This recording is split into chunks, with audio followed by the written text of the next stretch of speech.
The topic today is on new insights on chronic UTIs.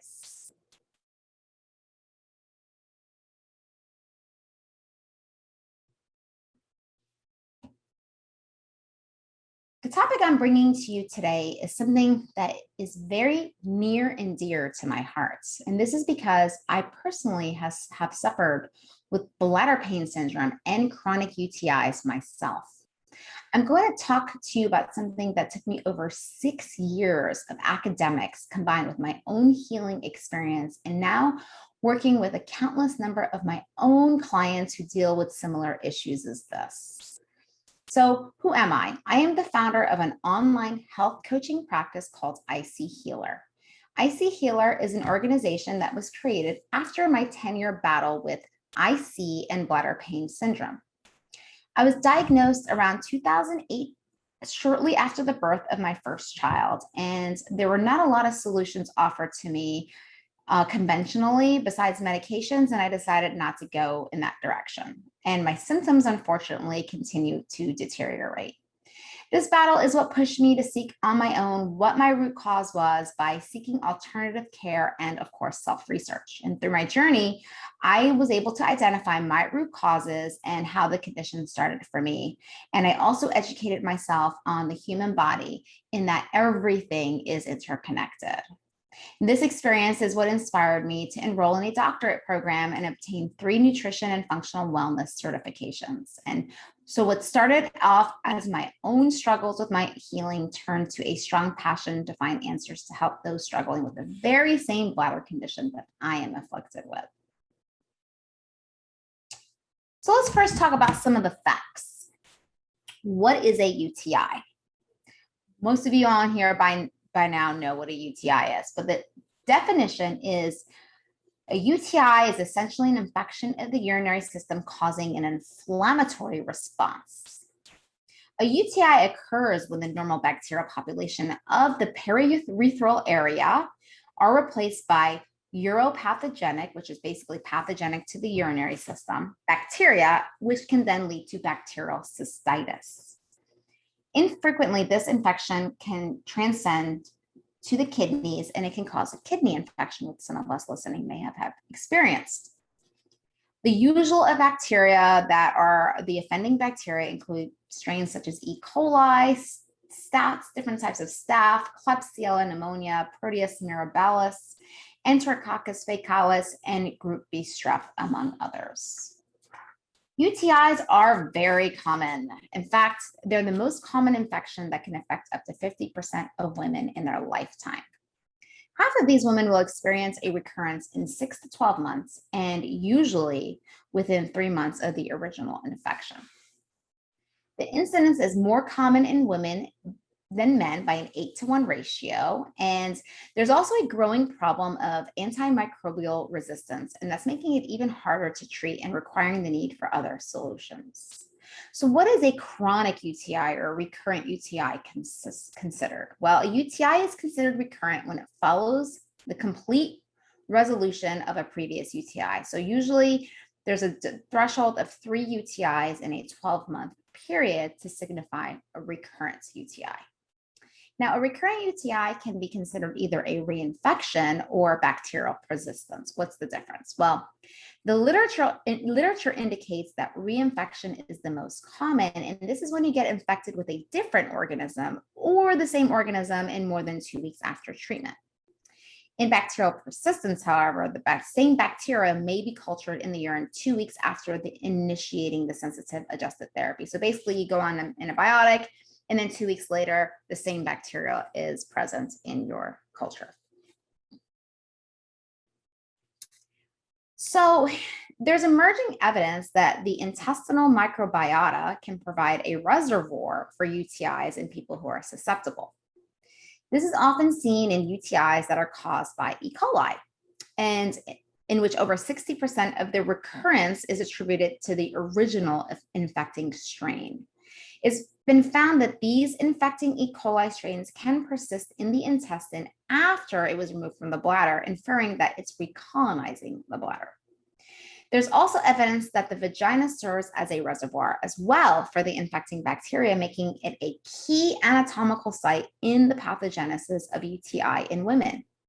And recent studies that culture the female bladder have actually revealed the microbiome of the bladder and vagina are strongly interconnected.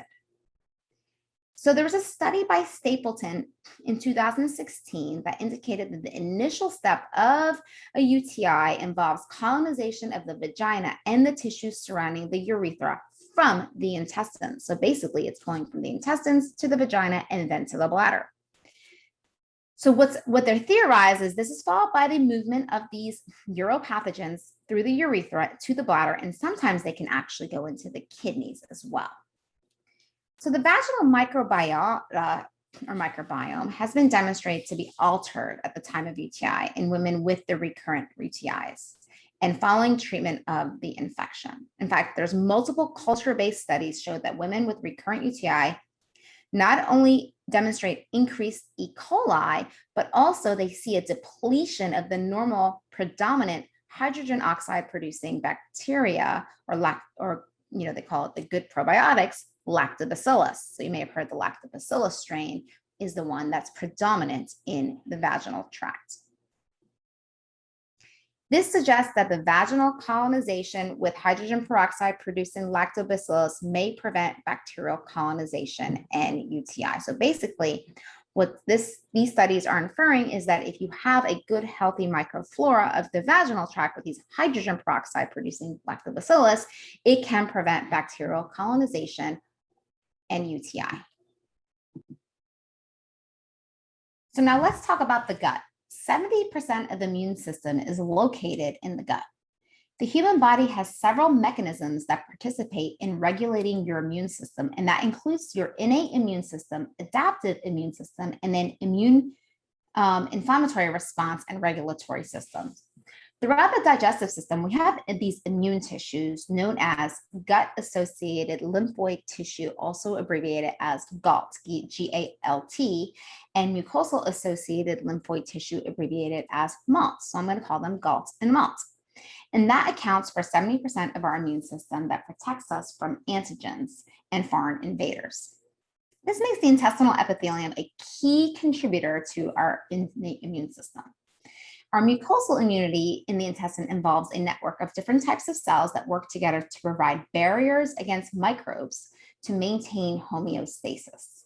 If these surfaces are compromised, however, the bacteria, antigens, and food particles can get into our blood and elicit inflammation and contribute to disease. Now, MALT conveys the immune system via antibodies or immunoglobulins known as secretory IgA. So I'm going to abbreviate that as SIGA. SIGA is an abundant antibody that's produced and released by plasma cells that dominate humoral immunity and the intestinal mucosa. So how does it work? It uses a process that is called immune exclusion that promotes the clearance of antigens and pathogenic microorganisms from your intestinal lumen by blocking their access to these epithelial receptors, entrapping them in the mucus and facilitating their removal. In fact, SIGA has a really multifaceted role in controlling inflammation and regulating the immune responses to things like dietary antigens, commensal microflora, which is bacteria, commensal bacteria, or enteric pathogens. So SIGA is super, super important. We'll get more into this. So hang tight, little science here. Hang tight with me. Really important stuff. Once you grasp your mind around this, it's all going to make sense. So in the past several years, SIGA's role has been identified as the following. Number one, it is, first of all, it's the most abundant class of antibody, like I said. It has the ability to directly quench bacterial virulence factors. It can influence the composition of your intestinal microbiota. It can promote retro-transport of antigens across your intestinal epithelium. It can downregulate inflammation associated with uptake of these pathogenic bacteria and things that you might be allergic to, allergenic antigens. It can combat microbial infections that are a little different from those used by antibodies in our systemic compartments, and it can interfere with the early steps in the infection process by blocking the toxins and pathogens from literally adhering to your gut epithelial. So they literally physically block the entrance of these things through the gut. I also found it interesting, some interesting study that had indicated that sea gut can coat the commensal microorganisms in a newborn's mucosa to favor gut colonization to educate their early immune system. So it only makes me wonder what a devastating effect it would have in the baby's lifetime if they're born with low secretory IgA. And maybe future studies should look into the relationship with breastfeeding and maybe early antibiotic exposure and how it influences secretory IgA in that baby's lifetime. So there's a connection to sea gut and UTI. Let me talk about that. Secretory IgA, like I said, is the most abundant class of antibodies found in the intestinal lumen and the first line of defense in protecting from enteric pathogens and toxins. So I said that earlier. There's been evidence, for example, that in saliva containing sea gut, it can decrease the attachment of strep to the lining of the oral cavity. So if you have normal secretory IgA in your mouth, in your throat, and your mouth and throat area, it can actually reduce the possibility of getting strep infection. And it's really important to know. Now, here's the thing you really need to know. Deficiency of secretory IgA is the most common immunodeficiency, and low levels are associated with infections, autoimmune disease, celiac disease, chronic infection, and also food allergies. For example, one study examined people with Crohn's disease or ulcerative colitis and found that they all had low levels of secretory IgA. So what things can lower sea gut? Well, chronic stress can, adrenal insufficiencies can, imbalanced oral bacteria can, recurring infections, leaky gut, viruses, and also antibiotics and anti-inflammatory drugs. Persistently low levels can also lead to chronic infections, as evidenced in studies on lung, gut, and even genitourinary tracts. In fact, I found an old study from the 80s that evaluated the chronic UTIs in children, and they found that these children all had low secretory IgAs that they measured in the bladder. Unfortunately, these tests, I looked to see if this test existed, and they no longer exist. Most of the tests were either stool or salivary, so saliva, but not bladder, unfortunately. There's just one study from the 80s, and that was a really interesting, eye-opening study. Overuse of antibiotics can also contribute to modification of the immune recognition of intestinal bacteria that alter the levels of sea gut in the GI tract. So how does this pertain to UTIs? Well, in the context of UTI, attachment to mucosal surfaces is a prerequisite for various bacteria colonizing the underlying tissue. So basically, the bacteria have to stick to the lining of your bladder in order for you to get an infection. In a normal, healthy bladder, or one that has normal immune properties, urinary bacteria flushes out. And I always use this example when I talk about, babies who wear diapers and they poop in them and they're sitting in their own poop. How come they're not getting UTIs? Well, because they have these mechanisms that help flush the bacteria out. But with people with chronic UTIs, these mechanisms are disrupted. So it's really important to evaluate secretory IgA's role in preventing UTI by preventing the bacteria from adhering to the periurethral epithelia and the uroepithelia. So let's talk about stress. The HPA axis, hypothalamus, pituitary, adrenal, can interact with the immune system, and this is evidenced by elevated levels of inflammatory cytokines such as interleukin-6 that are associated with increased levels of chronic and acute stress. Chronic stress does also downregulate systemic immune responses by lowering, you guessed it, intestinal secretory IgA, which was SIGA, which may be due to the capability of these corticosteroids to decrease cellular movement of SIGA. In the case of downregulation of SIGA, there is increased susceptibility, obviously, to infection and intestinal inflammation. So people who have high stress can have low SIGA, and then the low SIGA can cause all these other downstream problems like UTIs, infections, and intestinal inflammation, and a lot of digestive problems. Human studies have tied stress to also reduce natural killer cell activity and decrease lymphocyte proliferation responses and lower SIGA. So, key point, psychological stress can modulate cell activity through So stimulation of nerve cytokines and hormones that can contribute to a suppressed immune system. Now that you have a little background in your gut's role in your immune system and how imbalances can contribute to UTI, I want to talk about some of the sources of UTI I found really interesting. One of them is known as a foodborne UTI, also known as FUTI. At first, I thought this idea was crazy, but then I drew the connection. Every time I ate chicken, I seem to have gotten some type of UTI days later.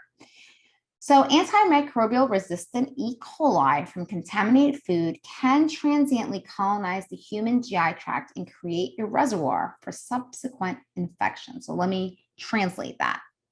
You can get antimicrobial resistant E. coli from certain foods, okay?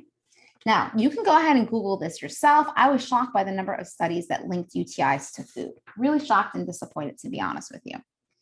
One study, for example, was comparing human and poultry-associated E. coli and showed that the antimicrobial resistant E. coli isolates from human subjects were genetically more similar to poultry, right, isolates than to the susceptible E. coli existing in their own gut.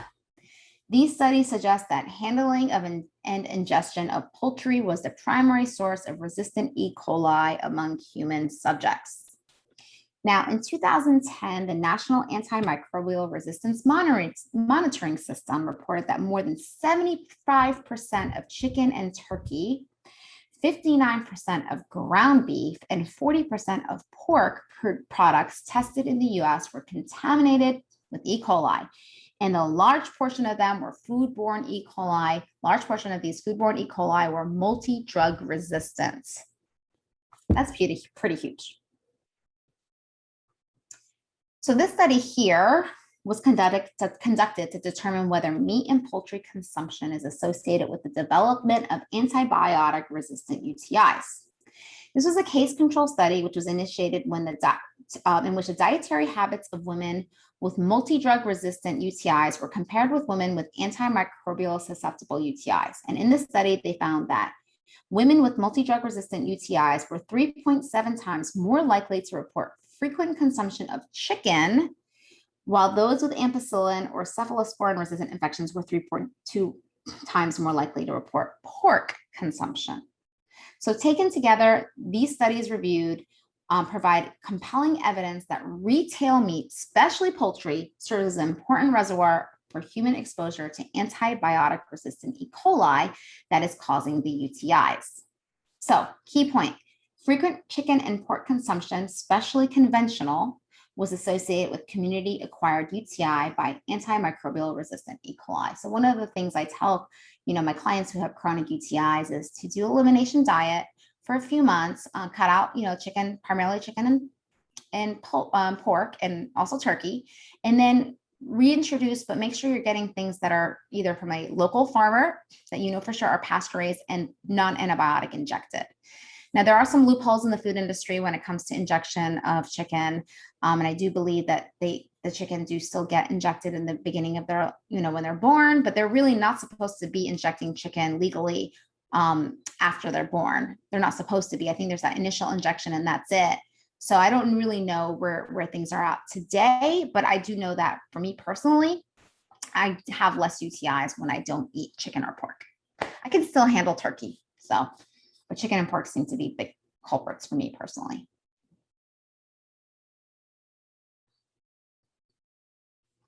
All right. Let's talk about bacterial translocation. So what is that? Well, there's a new study that found that women with a history of recurring urinary tract infections may carry a hardy strain of E. coli. And there's lots of studies, but this is one particular. And that the strain flourishes in both the gut and the bladder, but worse, it can also migrate back and forth despite repeated treatments with antibiotics. And oftentimes, spouses are passing it back and forth during intercourse as well. What is bacterial translocation? It's basically the invasion of indigenous intestinal bacteria through the gut mucosa to normal sterile tissues and internal organs. And this means that the bacteria can move from other organs, and that includes the bladder. They can also move systemically into the blood. And sometimes instead of bacteria inflammatory compounds actually are responsible for clinical symptoms that are seen in systemic inflammatory response syndrome. Now, factors that can trigger bacterial translocation from the gut are host immune deficiencies. So that means your immune system is depressed or immunosuppression. Disturbances in the normal ecological balance of the gut, dysbiosis, mucosal barrier permeability or leaky gut, and also stress. Bacterial translocation may be a normal phenomenon that happens with everybody without any terrible consequences. The key point is when the immune system is challenged extensively, it breaks down and results in complications at different sites away from the main focus site. So a key point when your immune system is compromised is when these types of crazy things happen. This brings me to leaky gut theory of bladder conditions like UTIs. Leaky gut has become quite a buzzword lately, and I think everyone now in the functional medicine world uses this. This is essentially when there's a breach in the integrity of the lining. So if you see over here on the left side is a normal tight junction, and on the right is leaky and inflamed. So your bladder also has a protective lining just like this and kind of slippery, and it's called the mucin layer, and it protects the tender tissues from the irritating urine.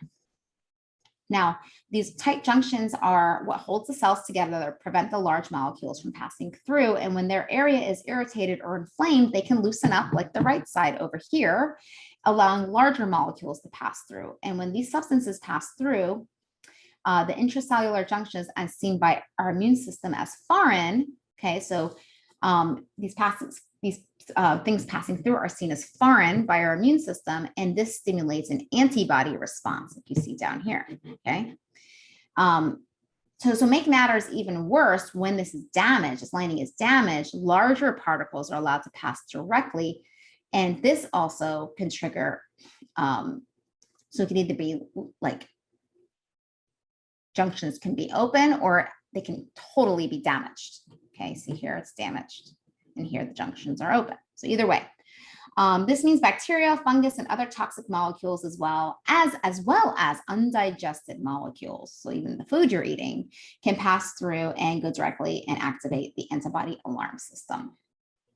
So let's get into a relatively novel concept here, oxalates. Oxalates are anti-nutrients naturally found in plants. Plants use them for structure, think of them like bones for plants, and protection to deter insects from eating them. Now, they're naturally occurring, but they are also considered anti-nutrients because they can bind to minerals, especially calcium, magnesium, zinc, and iron in the gut to prevent their absorption. Now, oxalates are very potent mineral chelators and have an affinity for positively charged minerals such as magnesium, calcium, zinc, and iron, like I said, because oxalic acid is actually a negatively charged anion. And they can bind tightly to heavy metals such as mercury and lead, which can cause a lot of harm. In the case of leaky gut, this can also mean the formation of oxalate crystals, such as calcium oxalate, that can deposit in various tissues, causing pain.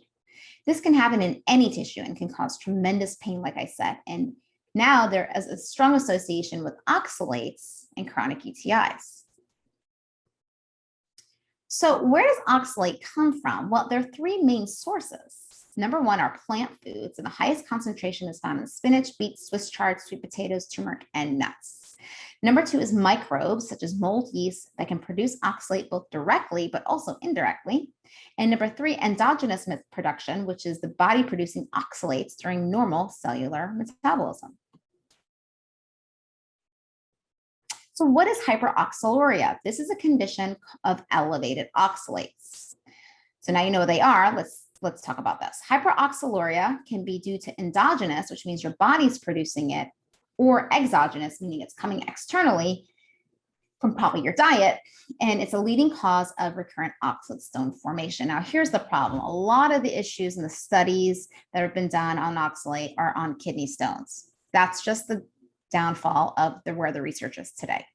Now, there are some studies on UTIs. I actually want to show you some of them. There's just not as much, but the UTIs are definitely associated, and this is just from countless different researchers. I've spoken to them. There's a lot of anecdotal information about the association with UTIs with oxalates. So if you do go in and try to get some research, you're not going to find a ton on UTIs. Okay, just want to mention that. But anyway, oxalates can initiate a cascade of oxalate salt aggregation, and this is important. and blockages in the urinary tract system. So I'll repeat that again. Oxalates can initiate a cascade of oxalate salt aggregations and blockages in the urinary tract system and can emerge as a principal component of kidney crystals, which is why a lot of times people who have UTIs also complain of flank pain because there's something going on in the kidneys. I believe that this can cause urinary congestion and may be a big trigger for UTIs. And I've personally experienced it myself when I was oxalate dumping. I literally can feel my urine is stagnant. It's not flowing as well as when I'm not dumping. My urine flows a lot better out of my urinary tract. Now, in high oxalate conditions, oxalate is a toxin for the urinary system and it can lead to altered kidney cell function and different expression of abnormal proteins in kidney cells. So long-term, this stuff can really damage your kidneys. So there excessive dietary intake of oxalates. So what are some of the causes?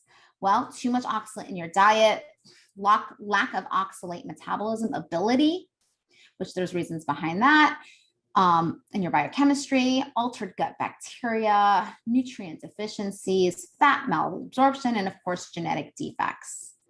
Now, one particular culprit in the research is an absence of a strain known as Oxalobacter formigenes, and it's a known player in oxalate homeostasis in the gut. Now, what makes this strain very unique, which is this one over here, okay, is, as far as we know, is the only microbe that requires oxalate to survive. So without oxalates, this one dies.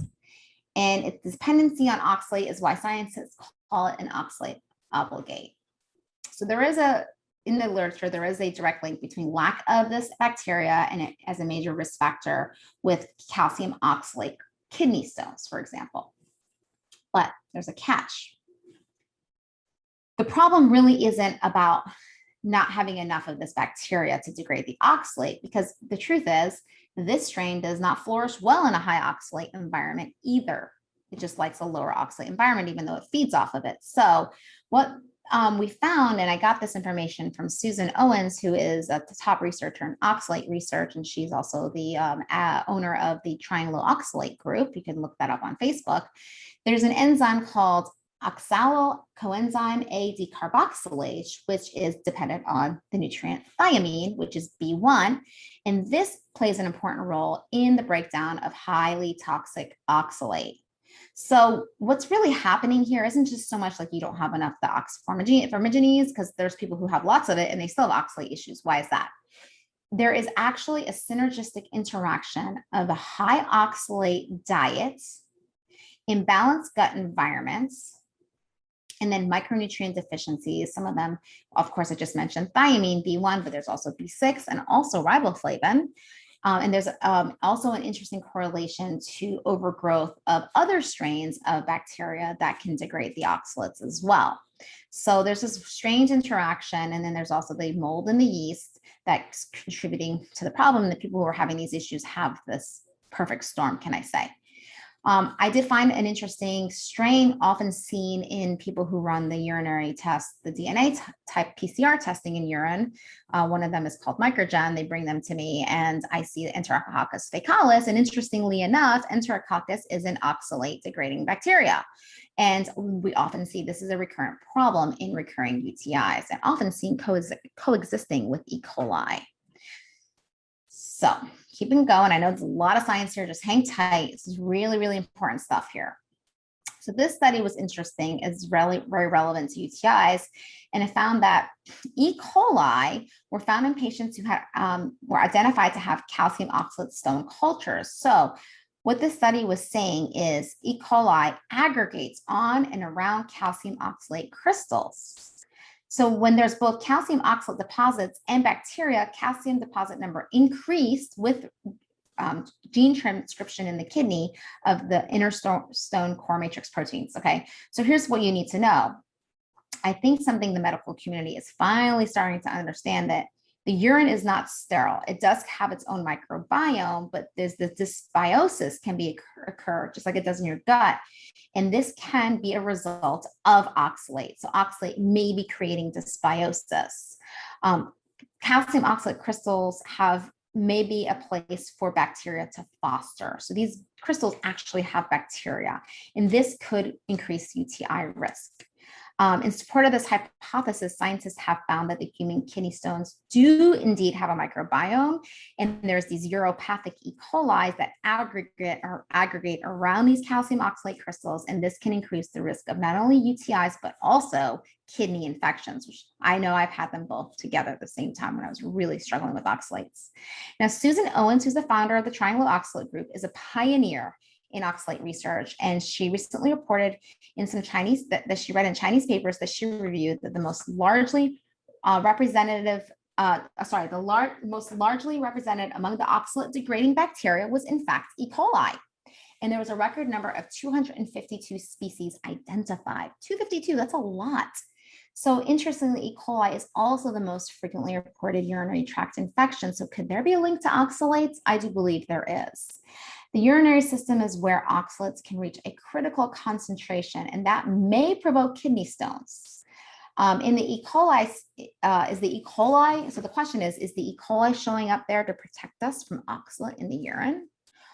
Could this be the cause of the UTIs? Again, this points to the idea that I do time and time again with people who have urinary tract issues is a low oxalate diet is strongly recommended for people who have chronic UTIs. So that, and by saying that, I mean, it's better to prevent the dysbiosis associated with having a lot of oxalates in your diet, because that seems to be the biggest problem that's happening.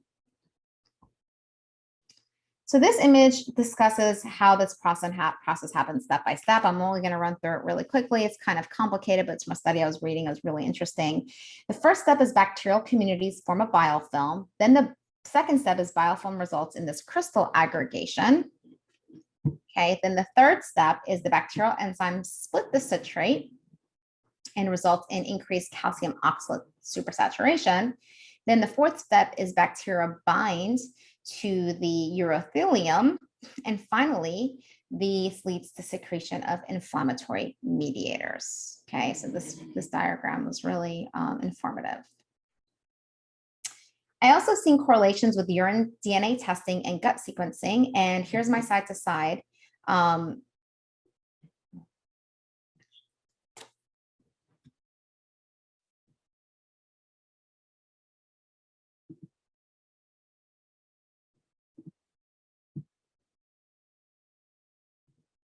Oops, sorry, had a little glitch there.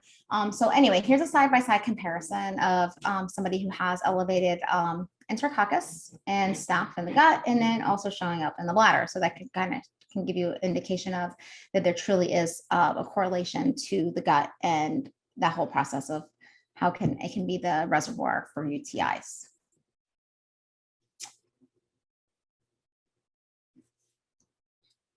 Oh, Susan also indicates in her research that many species are believed to be pathogens because they were elevated on tests that were ordered at a time of increased symptoms, like in this one. But it's natural to assume that they were the primary cause. However, she believes that the elevation is due to oxalate being a favored food for these microbes, which can then expand this population while oxalate is increased. And that's exactly what I thought when I saw this. But this is probably due to high oxalates, and it's causing these bacteria to overgrow, which then in the case of enterococcus, when it's in high levels, it can switch on and become more pathogenic. But treating with antimicrobials is not the right approach. As she said in her latest blog in Hormones Matter, this might be similar to how ants or flies may show up in numbers when you uncover food at a picnic. Flagging the increased count of these species on lab tests might have persuaded doctors to treat with antibiotics, and there was no other game plan. And I agree with her. So here's what you know. Here's what we need to know about oxalates. Oxalates are a poison. They can destroy mitochondrial function, which you need to produce energy. Your cells need energy. Your tissues and organs are made of cells, and if you don't have the energy in the form of ATP, your organ system will eventually fail. So oxalate can also alter your redox homeostasis by depleting your antioxidants. These includes glutathione and superoxide dismutase. And excessive amounts of them can trigger mast cell activation, which is often seen in bladder pain. It's often a mast cell activation disorder, as you can see in the literature. So if you have mast cell issues, histamine intolerance, chronic inflammation, and allergies, you may be dealing with an oxalate issue as the underlying problem.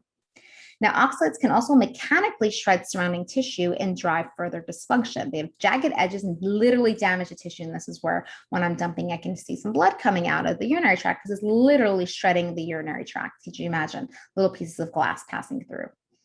But this is also one mechanism that is thought to lead to damaged mitochondria. Oxalate can literally hijack the sulfation system. It moves through the body on sulfate transporters and can bind to sulfate receptor sites and displace massive amounts of sulfate from the body, dumping them into the urine. So this renders sulfate unavailable for very important functions in the body, and one of them is to sulfate your hormones like DHEA. This is often why many patients with high oxalates are also low in major sex hormones like DHEA. And finally, they can deplete your minerals and wreck your immune system.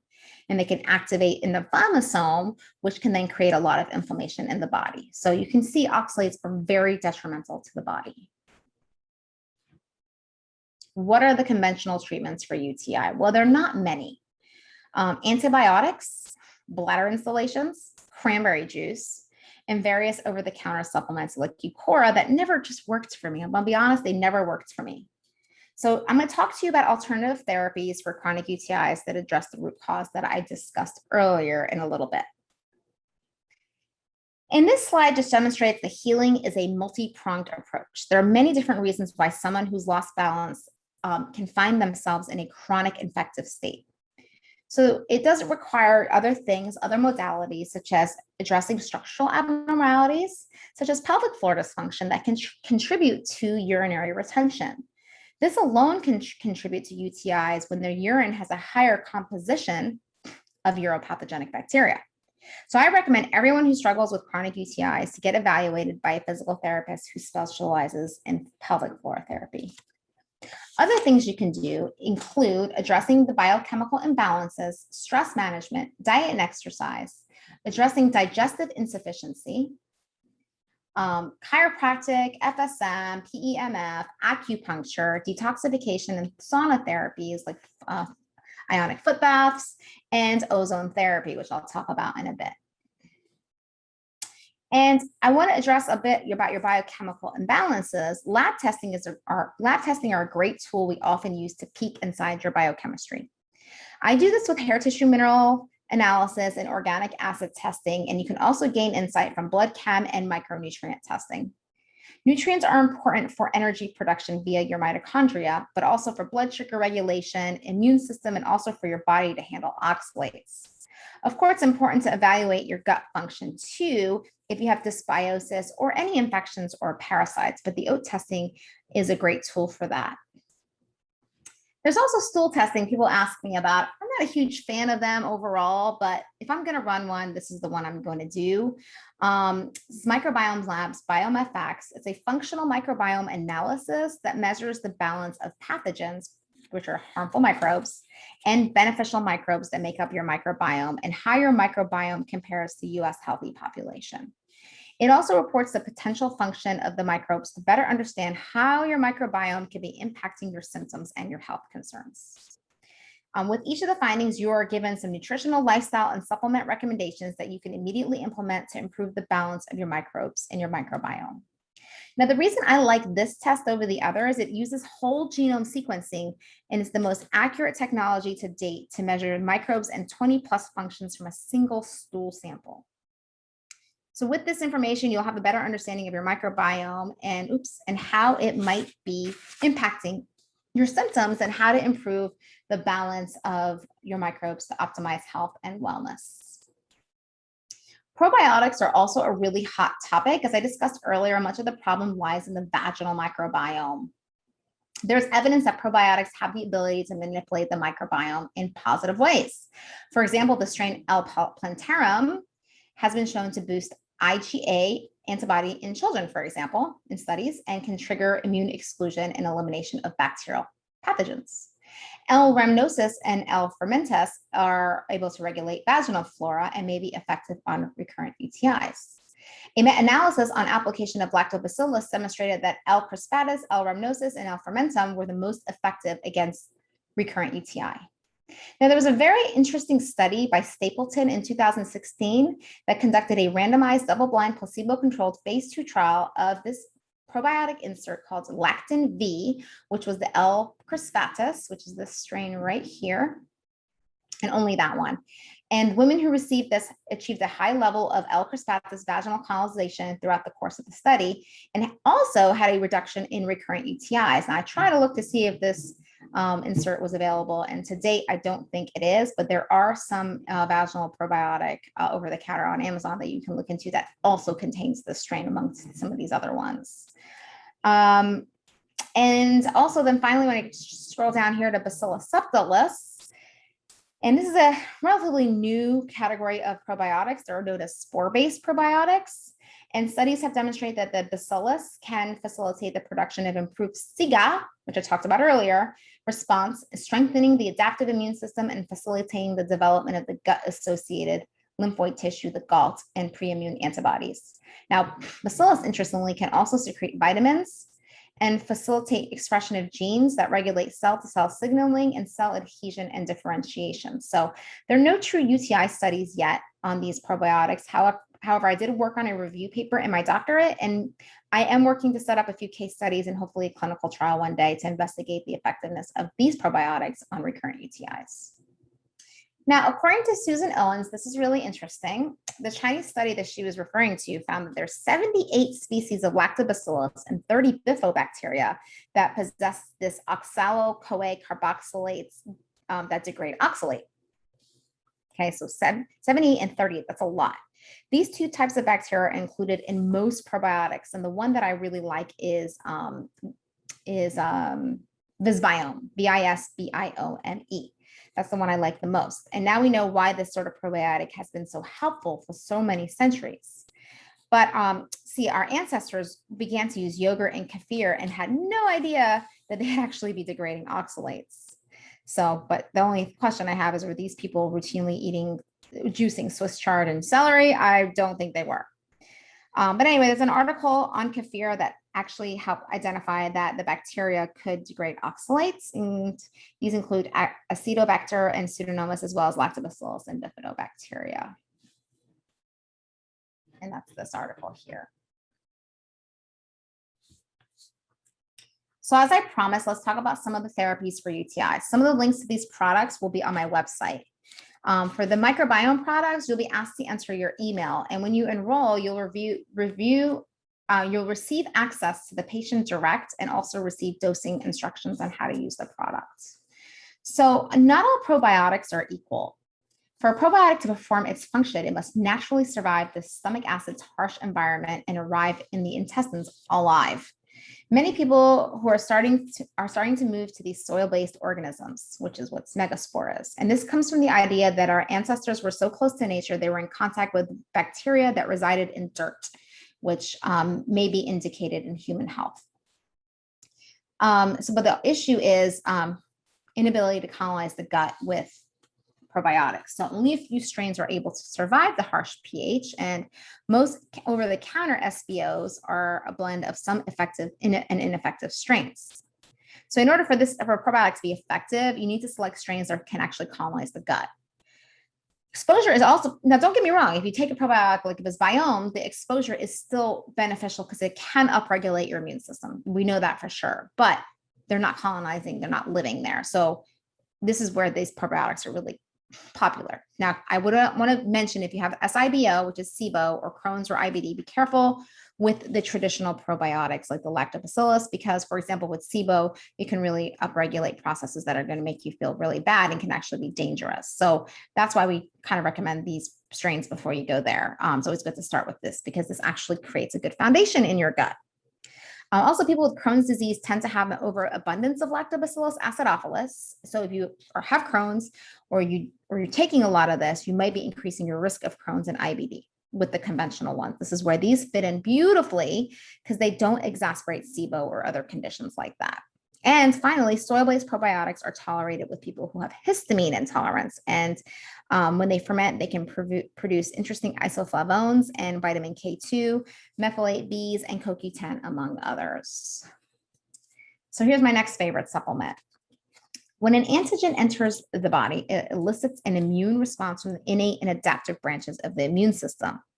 Now, the adaptive immune response utilizes B and T lymphocytes, which are your white blood cells, to find foreign antigens and neutralize them and eliminate them from the body. Well, the B lymphocytes do this by producing antibodies or immunoglobulins that can bind to unwanted antigens and remove them from the system. IgG, immunoglobulin G, is the most abundant antibody in the system that can be found in blood and extracellular fluid, allowing it to control infections. So it can bind to a variety of pathogens, and it can neutralize them and allow the immune system to remove them. And you really want to make sure that your body is able to do this, because if it cannot and your immune system becomes overactive, eventually your immune tolerance can drop.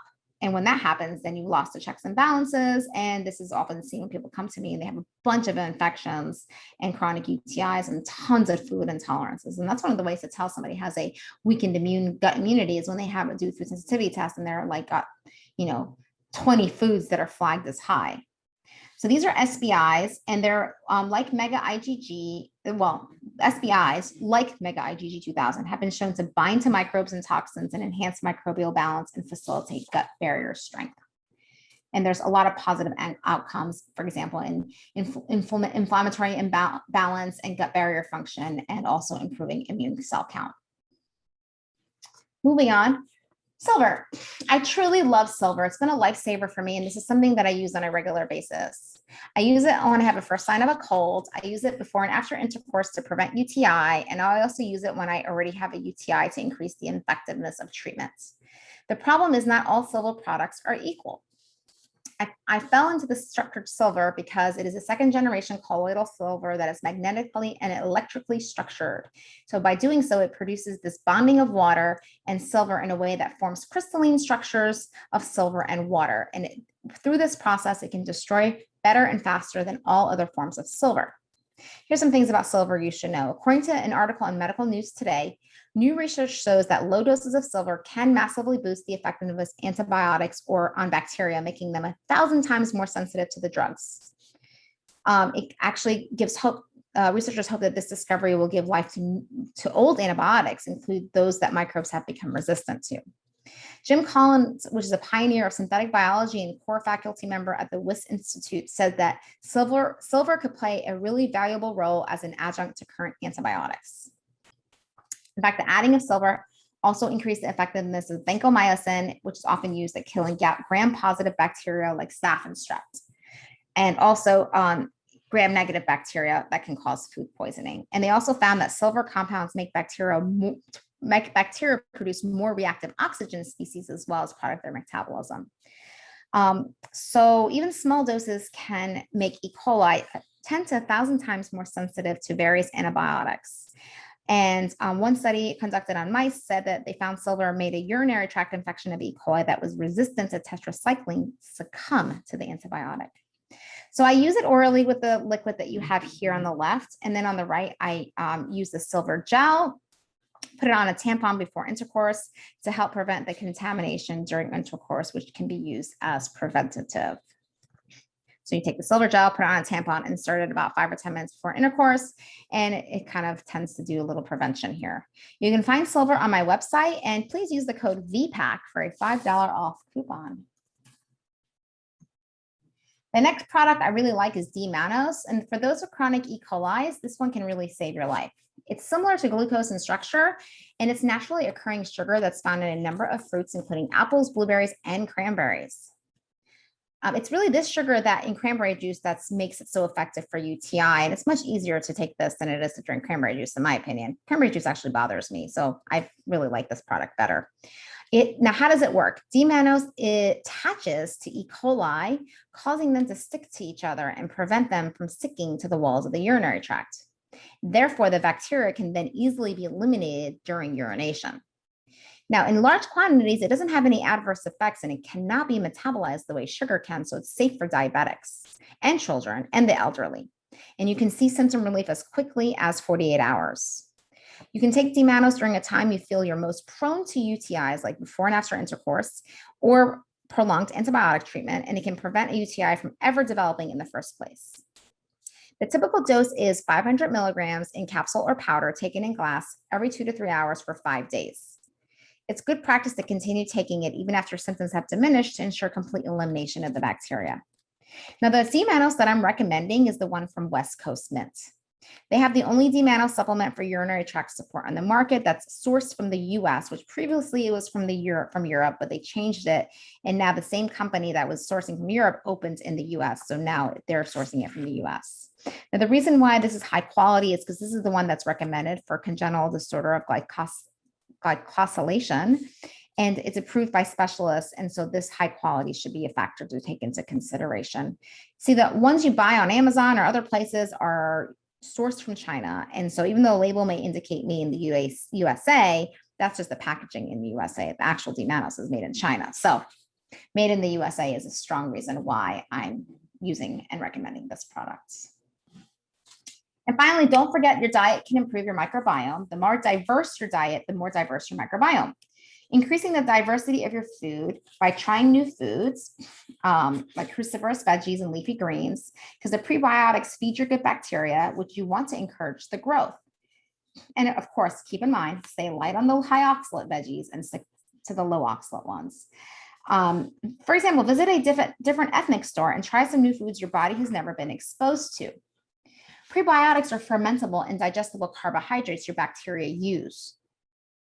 But one caveat, if you have overgrowth like an SIBO, it might make you feel worse at first. So you do need to be careful. You need to start with balancing your gut microbiome before you go crazy with prebiotics.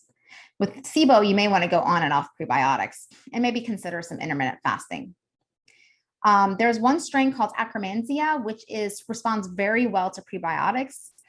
In fact, psyllium husks are this bacteria's favorite food, and it's an effective way to promote the growth of Akkermansia. So you can just get some psyllium husks over the counter and start mixing that in water, and it's really, really good for promoting this anti-inflammatory strain. Other things include plant tannins, pine bark, clover, ginger, star anise, spearmint, moringa, curcumin, schizandra, bilberry, blueberry, Mexican oregano, thyme, and rosemary.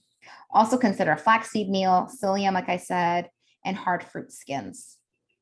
If you don't have SIBO, then you might want to look into getting inulin from onion, cabbage, and cruciferous veggies, and try to consume 32 grams of fiber per day. I know that's hard to do, but try. And there are some good over-the-counter fiber supplements. Oh, one last thing.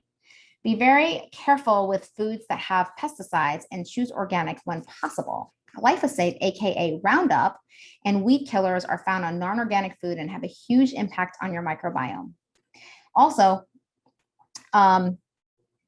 fermented foods are not really a good source of probiotics, but they do help create a healthier terrain for your gut. So you can do fermented foods, but don't make the mistake of thinking it's actually colonizing anything. And people who have histamine issues and mast cell issues may have problems with the fermented foods. However, like I said earlier, the spore-based probiotics like Megaspore are tolerated well with people with histamine intolerance and a good option for those who have issues with other types of probiotic-containing foods. All right, let's get into ozone. Finally, I want to talk about a little bit about ozone, but before I do, I want to talk about my own personal story.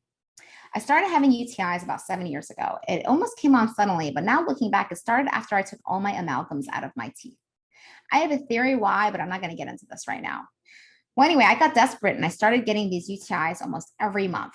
And all it was offered was potent antibiotics that were basically destroying my gut. I'm still healing from the damage these antibiotics did to me. Well, anyway, one of my colleagues told me about ozone therapy, and I've never heard of it before. So I did some research and got a book and stumbled on some very interesting case reports. Well, one in particular. And before I summarize it, let's talk about what ozone is. Ozone is a gas composed of 3 oxygen atoms, and it's a close relationship to oxygen. But it's different than oxygen. Ozone is extremely unstable because that extra oxygen atom wants to break off and combine with other molecules known as oxidation. So the primary action of ozone therapy includes increased oxygen efficiency, immune modulation, mediated oxidative stress, and improved circulation, microcirculation.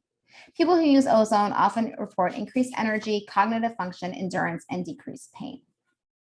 There are 3 primary categories for ozone administration. The first is systemic, and this seems to yield a stimulation of fundamental processes in the body. The second is local form of administration, which may have a positive effect for tissue damage of the localized area.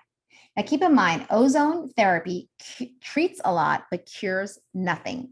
It has a fundamental action to the body, which allows the body to rebalance and heal. So ozone rebalances, but it does not cure. So the case study. What really got me interested in ozone was my UTIs was this case study. It was about a 44-year-old woman who had 6-month history of recurrent bacterial UTIs and wasn't responding to antibiotics. And she didn't have any other underlying health conditions like diabetes. And she was using antibiotics for recurrent UTI and wasn't getting a resolution. And so in order to avoid disruption on the body microbiota with drugs, she opted to use ozone, which has been known to eliminate microbes and dissolve bacterial biofilms without the risk of microbial resistance. Now, ozone was an ideal alternative because it does have this immune enhancing property, and it's also anti-inflammatory and analgesic, and it favors tissue healing. So the treatment consisted of bladder irrigations of ozonated distilled water for 3 days and also ozone insufflations weekly. So she treated vaginally and she treated the bladder with ozonated water. And she also applied ozonated oil at home twice a day.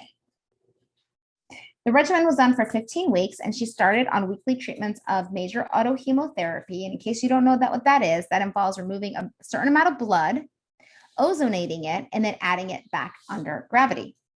The painful urination disappeared after the first bladder irrigation. And 4 months after the end of the treatment, she became asymptomatic, and the HPV was negative on the genital swabs, and the urine analysis was normal. This was really exciting for me to read.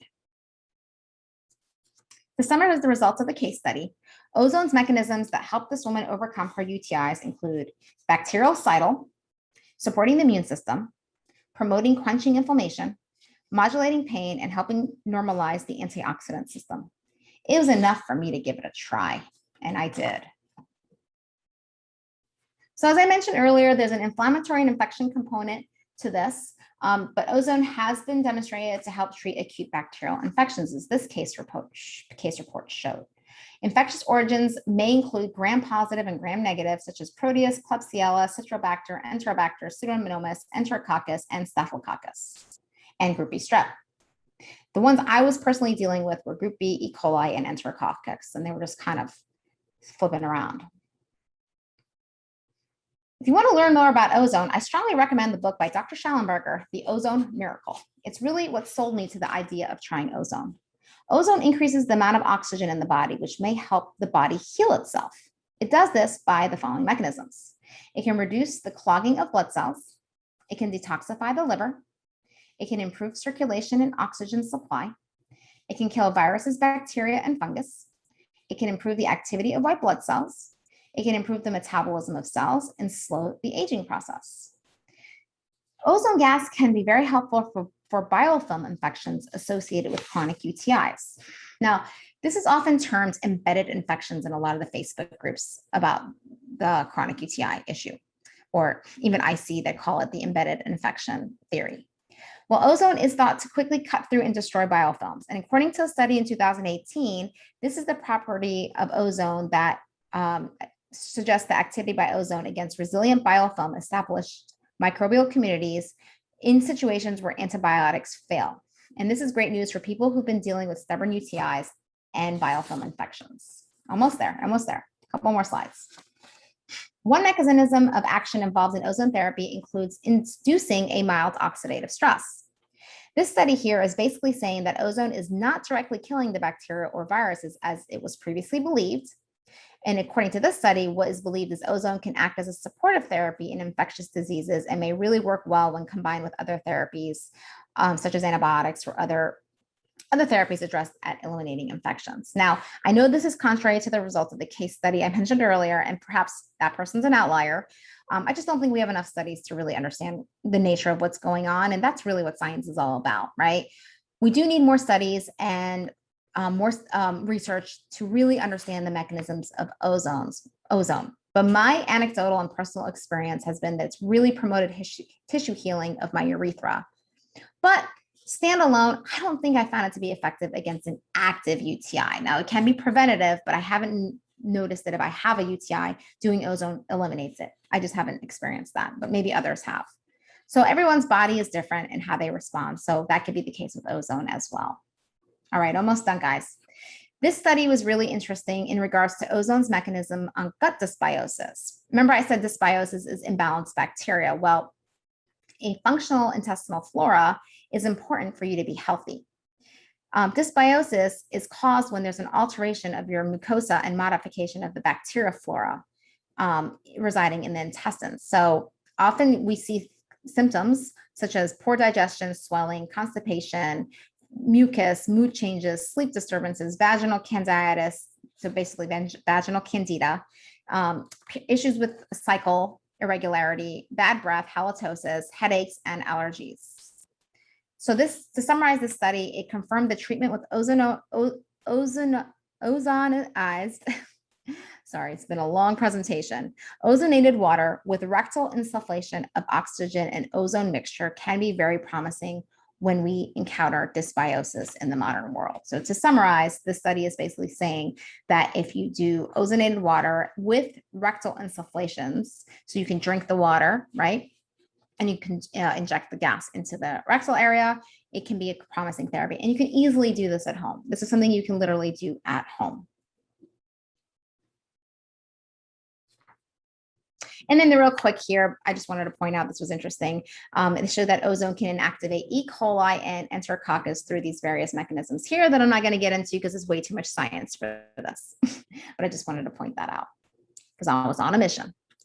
All right, so ozone can be used in many ways. I started with a clinic about 2 hours away from me, and I started very conservatively with rectal insufflations and minor autohemotherapy, which is just a lighter version of the major autohemotherapy, which is injecting ozone in the blood once your blood has been exposed to ozone. After a few sessions, we did progress to major autohemotherapy, and I continued that for a few months, but I was still dealing with UTIs, and at one point was having really bad urinary retention and bleeding, which now I know were due to oxalates. And so we started bladder installations. And after a few months of going back and forth, I finally decided to buy my own machine. Now at home, I occasionally use it rectally. I drink the water and I do ozonated water irrigations vaginally. And I occasionally self-cath in my urethra when I feel the beginning symptoms of a UTI. I'll be honest with you, this has truly been a lifesaver for me. It's really kept me off of the broad spectrum antibiotics. And it's really helped me get control of my urinary tract infections. I highly recommend you download a really useful free ebook for biohacking your ozone at home from Doctor's Ozone. You can go to the website right here and you can download this ebook and it'll tell you where to download it, and you'll get all this great information from this free ebook.